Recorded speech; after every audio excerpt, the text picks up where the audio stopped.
आपके बीच संधि प्रकरण को लेकर नमस्कार। आज हम व्यंजन संधि के कुछ और नियमों की जानकारी हासिल करते हैं।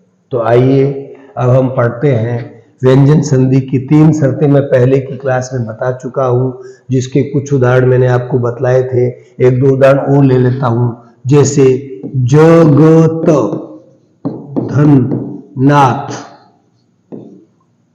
तीसरी व्यंजन संधि का तीसरा नियम था कि यदि पूर्व पद का अंतिम वर्ण अपने वर्ग का प्रथम हो और बाद में यदि न और न हो तो पहला भी अपने पांचवें में बदल जाता है।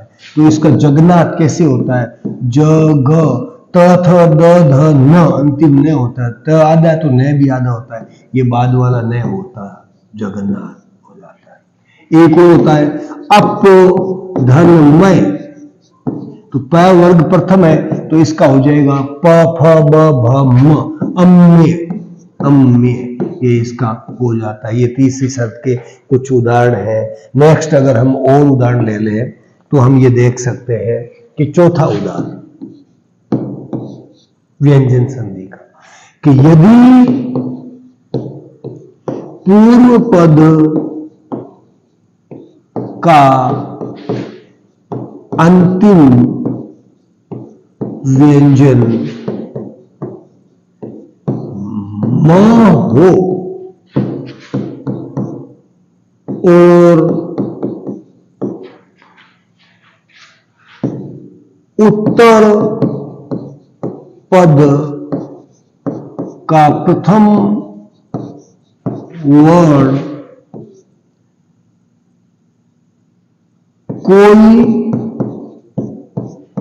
स्पर्श व्यंजन हो तो पंचम में बदल जाता है। अब थोड़ा देखना है क्या बदल जाता है पंचम में, यथा जैसे। उदाहरण देखिएगा तब आपके समझ में आ जाएगा। किम धनचित चाय स्पर्शीय व्यंजन है, मैं आया हुआ।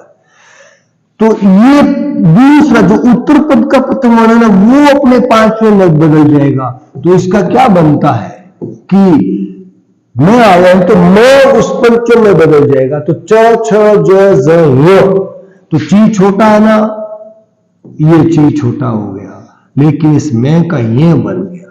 किंचित, जिसको कुछ कहते हैं, उसका तद्भव कुछ बनता है, किम धनचित, ऐसे होता है। आप ले सकते हैं इसका और इसके उदाहरण जो है ले सकते हैं, जैसे सम, धन, गम। तो क ख ग घ अ यानी संगम, ये ऐसे लिखते थे संगम पहले। फिर क्या हुआ, हमारे हिंदी का मानक रूप है, वो कहता है कि कोई भी पंचम वर्ण जो आपके, जिनको नासिक के व्यंजन बोलते हैं, वो यदि हो तो अनुस्वार, यहां भी अनुस्वार लगाते ही सही हो जाता है। संगम पहले से लिखते थे, इसकी जगह यहां अनुस्वार लगा देते हैं। तो ये आपके हुआ इसका। ये बहुत अच्छा है, जो बहुत से लोग जो है ना RS और IS में तो ऐसे प्रश्न पूछते हैं।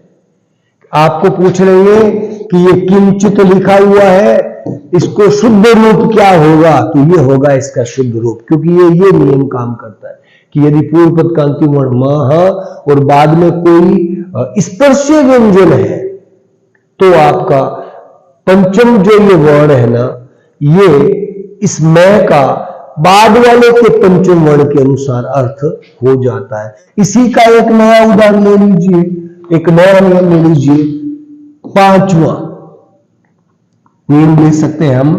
पांचवा, कि पांचवा कौन सा, ये देखिएगा।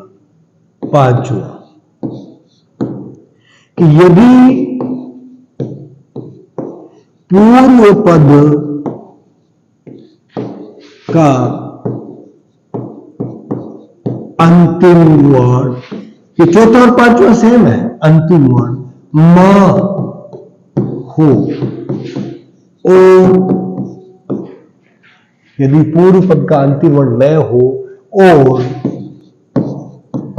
उत्तर पद का प्रथम वर्ण क्या हो, देखिएगा, य, र, ल, व, श,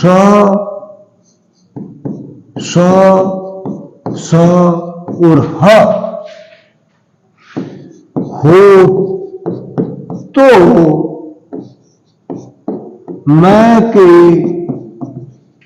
स्थान पर तो म का अनुस्वार हो जाता है। तो क्या होगा, तो मैं का अनुस्वार हो जाता है, हो जाता है। जैसे आप देख सकते हैं, कैसे, ये देख सकते हैं, सम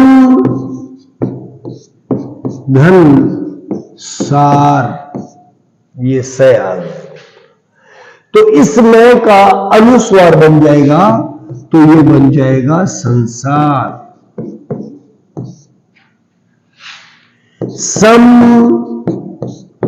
धन हार, तो क्या बन जाएगा, संहार।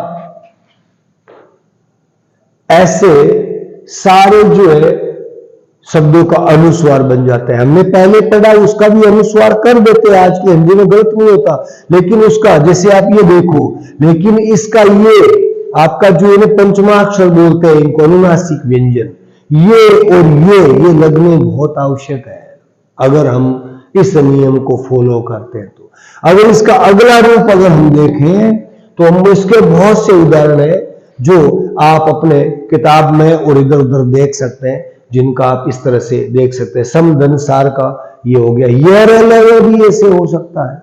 बहुत से ऐसे शब्द है, जैसे आप ये देख लीजिएगा, इसी का एक उदाहरण ले लीजिएगा, सम धन योग, तो म के बाद यह आया हुआ, यह तो हो जाएगा संयोग, ऊपर अनुस्वार हो जाएगा, संयोग। तो प्रिय विद्यार्थियों, आप ध्यान रखिएगा, ये बहुत महत्वपूर्ण 5 नियम आए, 4-5 नियम और है, हमारी व्यंजन संधि क्लियर हो जाएगी। इन नियमों को आप याद रखिएगा और इनसे जितने ज्यादा आपको शब्द मिलते हैं उनका संधि विच्छेद कीजिएगा। स्वतः है आपके धीरे धीरे समझ में आ जाएगा कि ऐसे नियम क्यों होते हैं। जब तक हम हाथ में कलम लेकर के शब्दों का विच्छेद नहीं करेंगे, विच्छेद किए शब्दों का संदिष्ट पद नहीं बनाएंगे, तब तक संधि समझ में नहीं आने वाली है। अगर हिंदी व्याकरण में देखा जाए तो सबसे महत्वपूर्ण जो प्रकरण है वो संधि का ही है, इसीलिए मैंने ये लिए और इसीलिए मैं धीरे धीरे इसको बतला रहा हूँ। संधि क्लियर होगी तो अगले टॉपिक जो भी है, समास, प्रत्यय, उपसर्ग या अन्य शब्द विचार से संबंधित या वाक्य विचार से संबंधित, वो टॉपिक करेंगे।